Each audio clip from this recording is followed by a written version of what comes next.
vontade. E por falar em vontade, no texto que nós acabamos de ver aqui, 1 Pedro 4:2, a palavra do Senhor diz assim: para que no tempo que lhe resta não viva mais para satisfazer os maus desejos humanos, mas sim para fazer a vontade de Deus.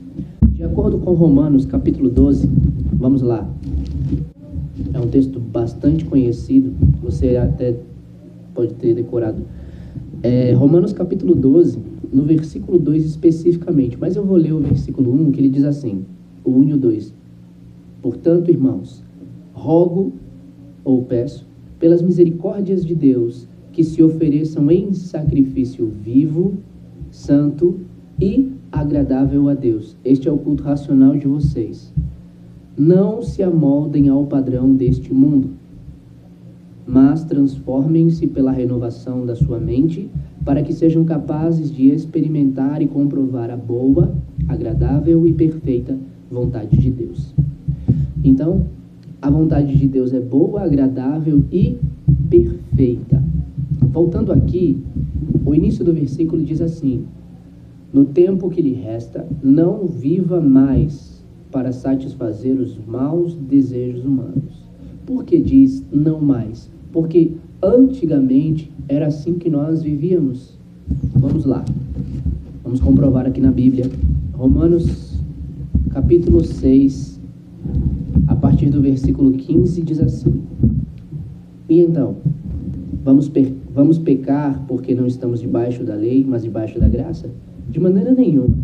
Não sabem que quando vocês se oferecem a alguém para lhe obedecer como escravos, tornam-se escravos daquele a quem obedecem? Escravos do pecado que leva à morte ou da obediência que leva à justiça?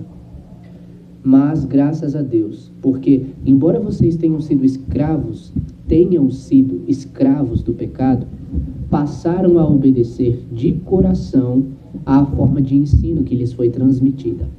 Vocês foram libertados do pecado e tornaram-se escravos da justiça. Falo isso em termos humanos por causa das suas limitações humanas. Assim como vocês ofereceram os membros do seu corpo em escravidão à impureza e à maldade que leva à maldade, ofereçam-nos agora em escravidão à justiça que leva à santidade. Quando vocês eram escravos do pecado, estavam livres da justiça, ou seja, vocês não tinham a justiça, o conhecimento, não praticavam. Que fruto colheram então das coisas das quais agora vocês se envergonham? O fim delas é a morte. Mas agora que vocês foram libertados do pecado e se tornaram escravos de Deus, o fruto que colhem leva à santidade e o seu fim é a vida eterna. Pois o salário do pecado é a morte, mas o dom gratuito de Deus é a vida eterna em Cristo Jesus, nosso Senhor.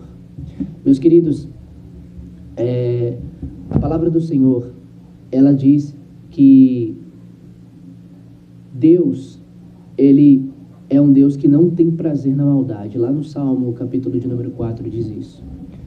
E em 1 João, no capítulo 3, no versículo 4, fala que o pecado é a transgressão da lei, desobedecer à vontade de Deus.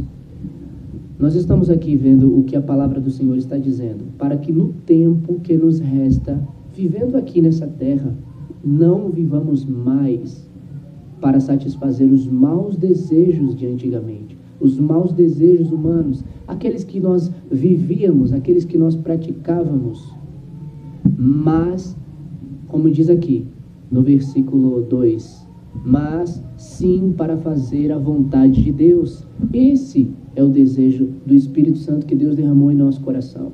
É por isso que, vamos lá, é por isso que em Gálatas capítulo 5, a palavra do Senhor fala assim, versículo 16, por isso digo, vivam pelo Espírito e de modo nenhum satisfarão os desejos da carne. Sabe por quê? De modo nenhum, se vivermos pelo Espírito, de modo nenhum vamos satisfazer os desejos da nossa carne. Você sabe por quê? Porque nesse mesmo capítulo, lá no versículo de número 24 e 25, diz assim, os que pertencem a Cristo Jesus crucificaram a carne com as suas paixões e os seus desejos. se vivemos pelo Espírito, andemos também no Espírito. Então veja,